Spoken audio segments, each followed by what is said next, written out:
So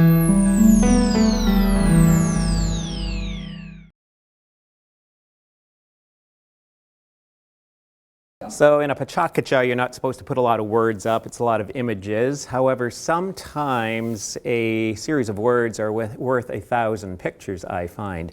And Seymour Papert was there in the early days as I started getting into this stuff.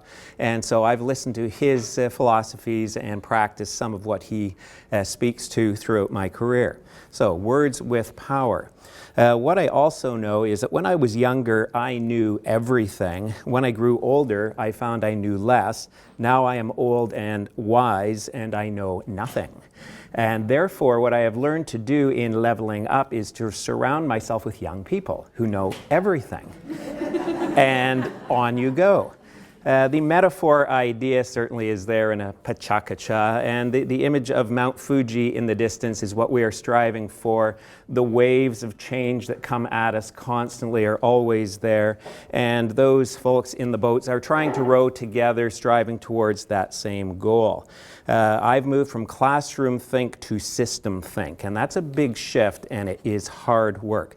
So in the days of the blackboards many years ago, I was there. I've leveled up through getting to strategic responses at a system level, trying to find ways of implementation, again, working with teams. I am a trumpet player, not a drummer, more important role, and music is a particular passion, especially jazz. I've been in bands, had bands, played with many good drummers and bad drummers. Two key components to being a musician. You go over and over. Improvisation within jazz, of course, is the critical key. Maynard Ferguson was one of my heroes, and striving for that super C has been a goal that I have not yet quite reached. I'm up to an A, getting there. I have years to go before I sleep. So leveling up my own capacity through music and into technology has been a big part of what I'm doing.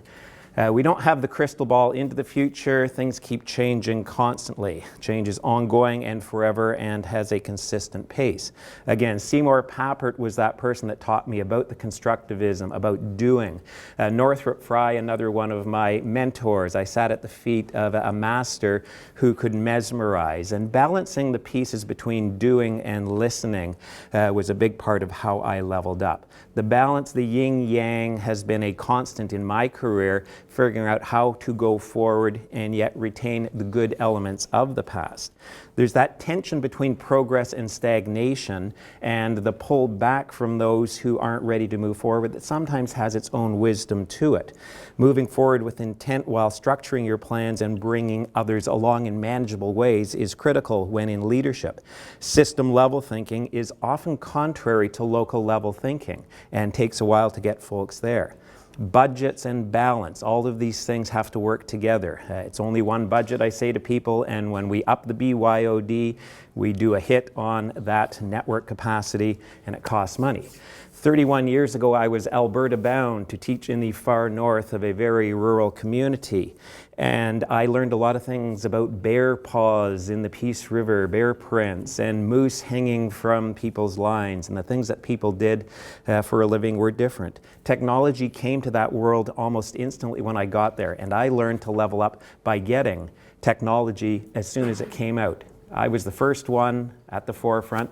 I tried to learn as fast as I could, whether it was coding, programming in the early days, and I learned very quickly that it was game over pretty quickly because change accelerated, and therefore it came to looking at the students and their needs more important all the time.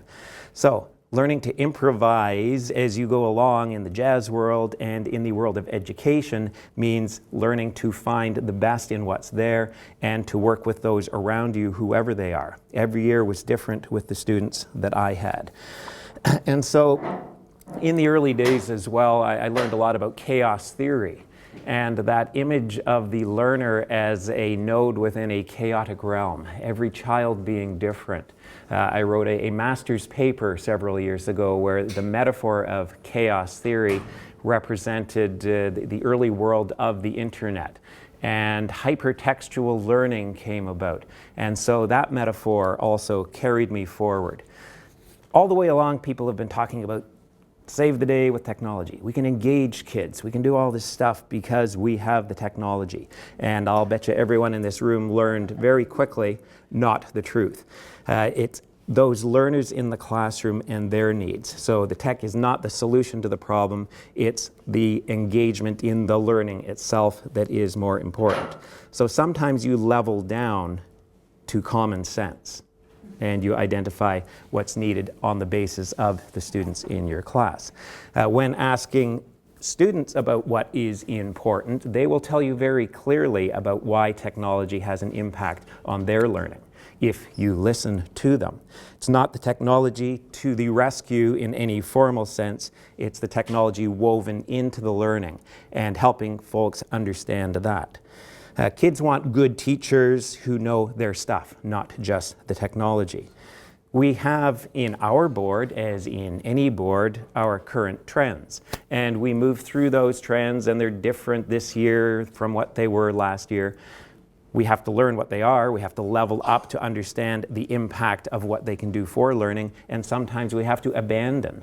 Currently, it is inquiry-based learning and it is critical thinking as the fundamental pieces that we carry forward through the technology.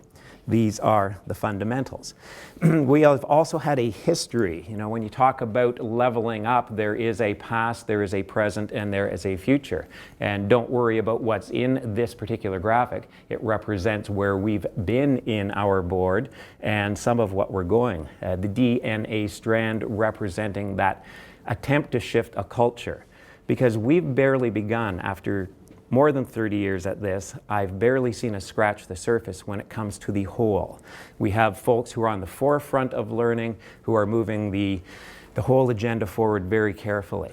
So we are seen in some cases as evil. We are doing things to learning that should not be.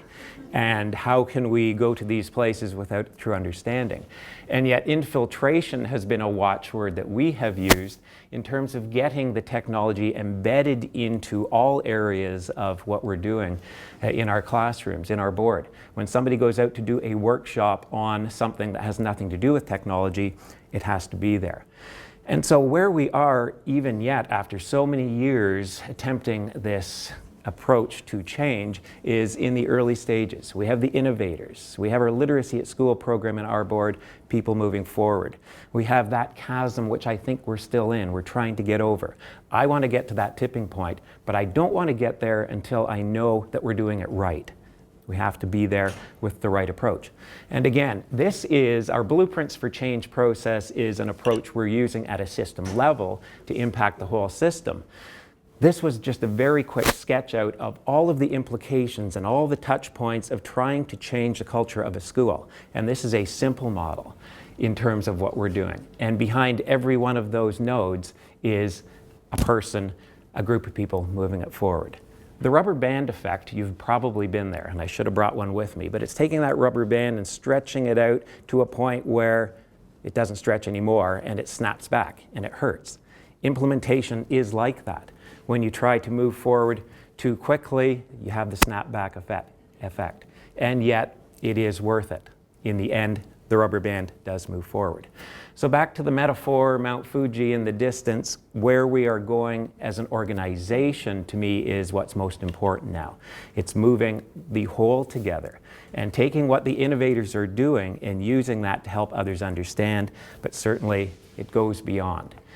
So, after the 31 years and the understandings that it is very little that I truly do know at this point, I have learned that simplicity is at the heart of it all, that teachers are the core in the classroom, and leaders in the schools, the principals themselves, have to make it happen. So that's where we're going. Thank you very much.